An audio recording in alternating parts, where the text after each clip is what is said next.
Hello everyone, welcome to Santosh speak YouTube channel. और ये सामान्य अध्ययन का पार्ट 5 है आज। और ये मैं हिस्ट्री के मौर्य काल से प्रश्न लिया हूँ। तो चलते हैं नंबर 1 पे। चंद्रगुप्त मौर्य ने अपने अंतिम दिन यहाँ गुजारे। क्या होगा इसका आंसर? काशी, पाटलिपुत्र, उज्जैन, श्रवणबेलगोला। इसका आंसर हो जाएगा आपका श्रवणबेलगोला। देखिए, जैन लेखों के अनुसार चंद्रगुप्त मौर्य ने अपने जीवन के अंतिम चरण में अपने पुत्र के पक्ष में सिंहासन छोड़कर जैन साधु भद्रबाहु के साथ श्रवणबेलगोला जो कि मैसूर चले गए और यहीं इसने काया क्लेश द्वारा शरीर त्याग दिया था। इसे जैन धर्म में संलेखना कहा गया है। ओके, नेक्स्ट पे चलते हैं। चंद्रगुप्त मौर्य का पुत्र कौन था? बिंदुसार, चंद्रगुप्त द्वितीय, अशोक, बिंबिसार। इसका आंसर क्या हो जाएगा? इसका आंसर आपका हो जाएगा बिंबिसार, बिंदुसार। क्या होगा आंसर? बिंदुसार। इसका आंसर हो जाएगा बिंदुसार। ओके, बिंदुसार सम्राट चंद्रगुप्त मौर्य का पुत्र था। बिंदुसार को अमित्रघात भी कहा जाता है। यूनानी इतिहासकार उसे अमित्रोचेट्स के नाम से पुकारते हैं। ओके, नेक्स्ट पे चलते हैं।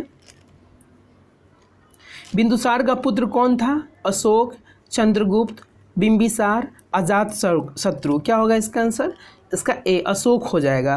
यानी कि अशोक मौर्य राजवंश का महान सम्राट था। यह बिंदुसार का पुत्र था। नेक्स्ट, बिंदुसार के शासन के दौरान अशांति कहाँ थी? क्या होगा? उज्जैनी, पुष्क, कलावती, तक्षशिला, राजगृह। इसका आंसर हो जाएगा आपका तक्षशिला।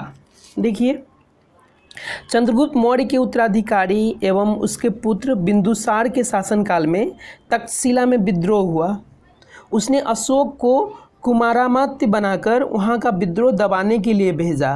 अशोक ने न केवल विद्रोह को शांत किया बल्कि वहाँ की प्रजा का प्रेम और विश्वास भी जीत लिया। अशोक के अधीन मौर्य राजतंत्र का सबसे सही वर्णन निम्नलिखित में से कौन सा होगा? प्रबुद्ध स्वेच्छाचारी शासन, केंद्रीकृत एकाधिपत्य, प्राच्य स्वेच्छाचारी शासन, निर्देशित लोकतंत्र। क्या होगा इसका आंसर? इसका आंसर हो जाएगा ए प्रबुद्ध स्वेच्छाचारी शासन। यानी कि अशोक के अधीन मौर्य राजतंत्र प्रबुद्ध स्वेच्छाचारी शासन पर आधारित था। नेक्स्ट पे चलते हैं। अशोक की प्रशासनिक नीति में भारी परिवर्तन किस घटना से आया? तीसरी बौद्ध परिषद, कलिंग युद्ध, बौद्ध धर्म को अपनाना, मिशनरी को सिलोन भेजना। क्या होगा इसका आंसर? इसका आंसर हो जाएगा कलिंग युद्ध। क्या होगा इसका? कलिंग युद्ध हो जाएगा, है ना। अशोक की प्रशासनिक नीति में भारी परिवर्तन कलिंग युद्ध की घटना के बाद आया। कलिंग युद्ध के बाद ही वे अशोक द्वारा भेरी घोष की नीति का त्याग कर धम्म घोष की नीति को अपनाया गया।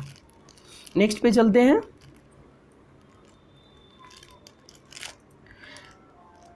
निम्नलिखित में से वह व्यक्ति कौन है जिसका नाम देवनाम प्रियदर्शी था? क्या होगा इसका आंसर? मौर्य राजा अशोक, मौर्य राजा चंद्रगुप्त मौर्य, गौतम बुद्ध, भगवान महावीर। इसका आंसर हो जाएगा आपका मौर्य राजा अशोक। क्या होगा? मौर्य राजा अशोक।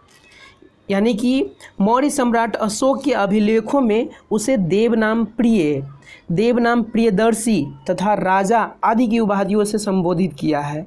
मास्की, गुर्जरा, निट्टूर तथा उदयगोलम लेखों में उसका नाम अशोक मिलता है तथा पुराणों में उसे अशोक वर्धन कहा गया है। ओके, नेक्स्ट पे चलते हैं।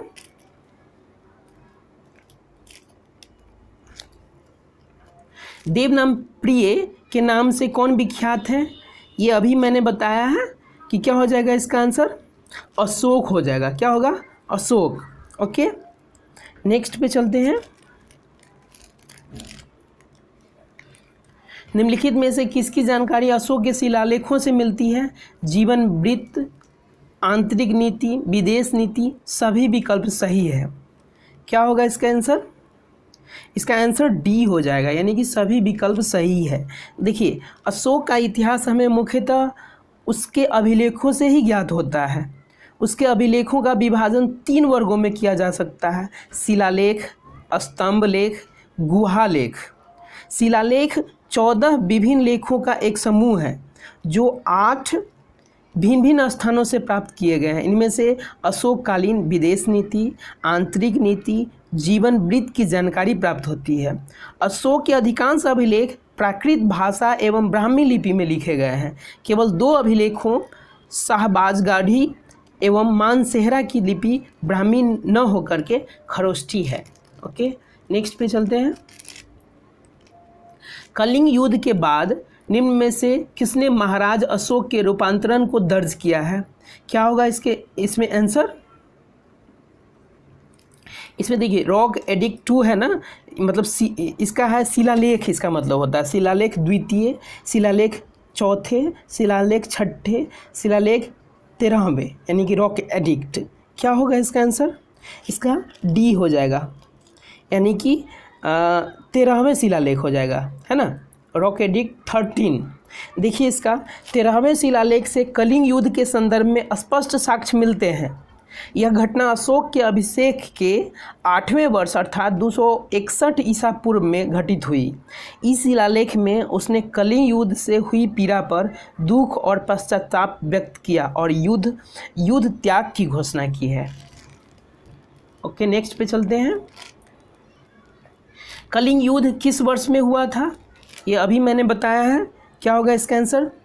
ये 261, 263, 232, 240, यानी कि 261 हो जाएगा। ओके, नेक्स्ट पे चलते हैं।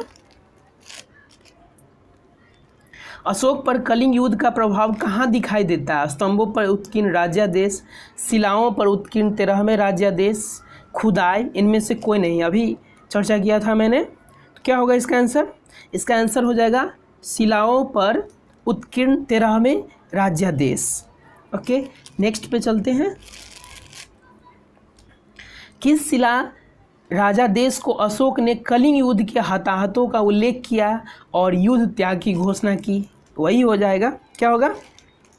मास्की राजादेश, शिला राजादेश 13, वही शिलालेख, शिला राजादेश 11वां, शिला राजादेश 10वां। क्या हो जाएगा? शिला राजादेश 13वां। ओके, नेक्स्ट पे अब चलते हैं। देखिए, चंद्रगुप्त मौर्य के दरबार में भेजा गया यूनानी राजदूत था, कौन था? Kautilya, Seleucus Nicator, Megasthenes, Justin. क्या होगा इसका आंसर? इसका मेगास्थनीज हो जाएगा। क्या होगा? मेगास्थनीज, यानी कि मेगास्थनीज यूनानी जो कि ग्रीस है, ग्रीस भी बोलते हैं, शासक सेल्यूकस निकेटर का राजदूत था जो चंद्रगुप्त मौर्य के दरबार में आया था। इसने अपनी पुस्तक इंडिका में मौर्य युगीन समाज एवं प्रशासन के विषय में लिखा है। ओके, नेक्स्ट पे चलते हैं। मौर्य दरबार में ग्रीस के राजदूत का क्या नाम था? क्या होगा? सिकंदर, मेगास्थनीज, प्लेटो, अरस्तु। क्या हो जाएगा? मेगास्थनीज। ओके, अभी बताया मैंने इसके बारे में। इंडिका किसने लिखी है? क्या होगा? आई सिंह, मेगास्थनीज, फाहियान, वेनसांग। इसका आंसर हो जाएगा मेगास्थनीज। ओके, अशोक ने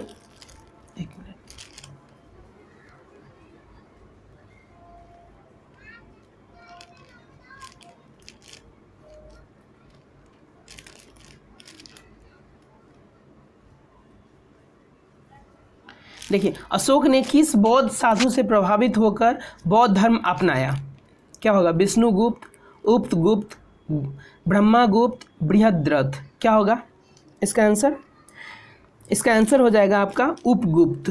देखिए, सिंहली अनुश्रुतियों, दीपवंश एवं महावंश के अनुसार अशोक को उसके शासन के 4थे वर्ष निग्रोध नामक भिक्षु ने बौद्ध धर्म में दीक्षित किया। दिव्यावदान अशोक को बौद्ध धर्म में दीक्षित करने का श्रेय उपगुप्त नामक बौद्ध भिक्षु को देता है। ओके, नेक्स्ट पे चलते हैं। चंद्रगुप्त मौर्य का प्रसिद्ध गुरु चाणक्य निम्नलिखित में से किस विद्या केंद्र से संबंधित था? तक्षशिला, नालंदा, विक्रमशिला, वैशाली। क्या होगा इसका आंसर?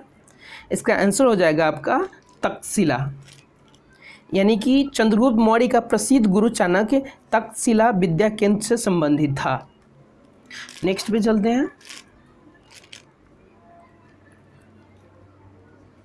नेक्स्ट क्या है कि मौर्य काल के दौरान शिक्षा का सबसे प्रसिद्ध केंद्र निम्न में से कौन सा था? उज्जैन, वल्लभी, नालंदा।